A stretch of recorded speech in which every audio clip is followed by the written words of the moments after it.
At update na po tayo sa rescue operation sa lumubog na MV Trishna Kirsten 3 sa Basilan. Kausapin natin si Philippine Coast Guard spokesperson Captain Noemi Cayabyab. Magandang umaga at welcome po sa Balitang Hali.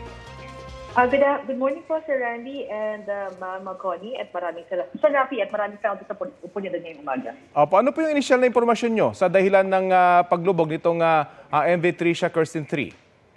Well, ongoing po ang kinakandak po nating investigation, Sir Rafi. Pero ang nakikita po natin sa mga factors is yung weather condition po ngayon. Medyo maalon po talaga sa area na yan. But definitely lahat po ng mga questions, no, how the incident happened, magiging part po yan ng ating investigation. But currently, as time is of the essence, Sir Rafi, ay ongoing po ang kinakandak nating area and surface search po.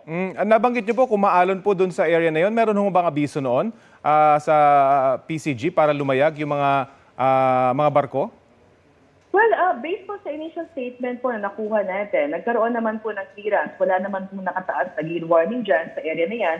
Wala rin naman pong signal. Ngayon po ang nakikita po natin na factor is yung amihan. So pag amihan po kasi sa Rafi, may possibility na paglapas po natin sa open sea, talagang maalon po talaga sa part na yan.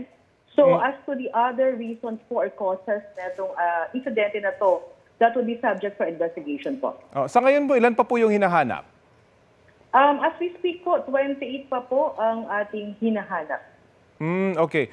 Linawin ko lamang po, halos kalalabas lamang ng barko dun sa Pantalan. Tama ho ba? O ilang oras na itong bumabiyahe nang lumubog ito? Yes po. Umalis po ito ng Zamboanga kagabi, 9:20 p.m. So na-receive po natin yung distress report galing sa dalawang Coast Guard natin na on board sa barko at Sea Marshal, halos 1:50 a.m. Okay. So nasa vicinity lang po siya ng Basilan. So medyo malapit-lapit pa po siya sa Zamboanga kung gayon. Yes, opo. Tama po kayo. Malapit-lapit na rin po kaya naging kahit papano naging mabilis pa rin po yung pag-dispatch natin ng ating mga assets po. At saan po yung search operation po ninyo ngayon? I would assume dito sa mga isla sa paligid ng Basilan. Yes, tama po kayo. So ongoing rin po ang ating coordination with the local government unit to help us in locating po itong hinahanap pa rin po natin ng mga missing individuals. At tugma naman po ba yung manifesto, yung bilang ng mga pasahero dun sa mga nakalista sa PCG?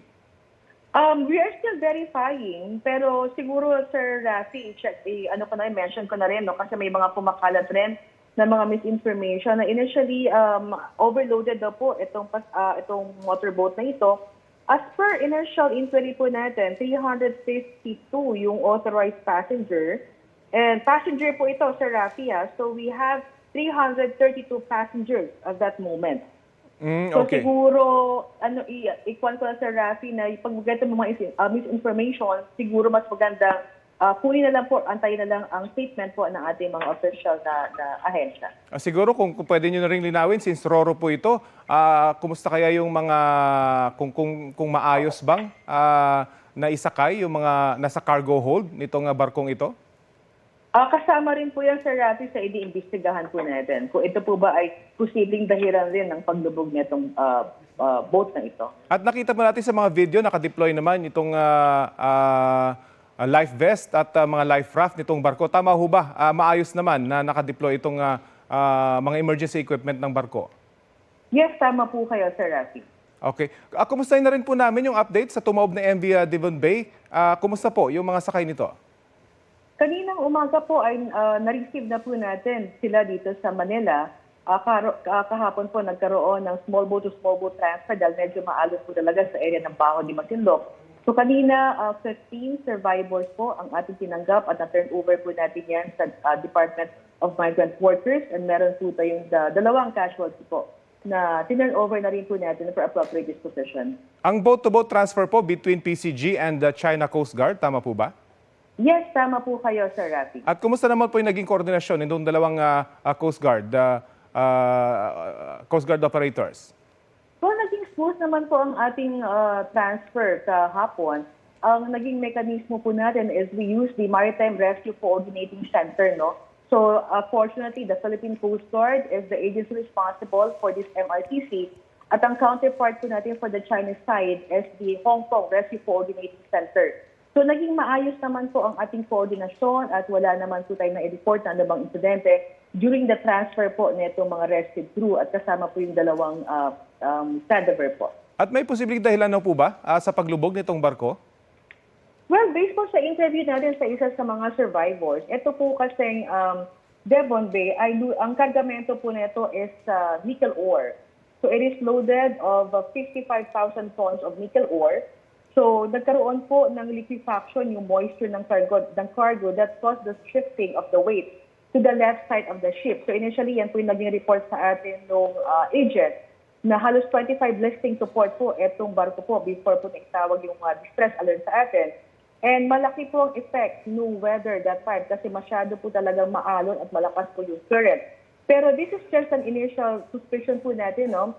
Again, we will still be conducting investigation and we do not have conclusive data yet. But as we speak po, Sir Rafi, ongoing pa rin po yung ating search and rescue mission din sa area. And definitely after this, we will be conducting our investigation na rin po. Very quickly lang ba po yung search and rescue operation? Kasama pa rin po ang China Coast Guard? Kasama rin po natin sa area ngayon. Again, ang ginawa naman po ng Philippine Coast Guard is nag-radio broadcast po sa lahat po ng barko transiting in the area to be vigilant po.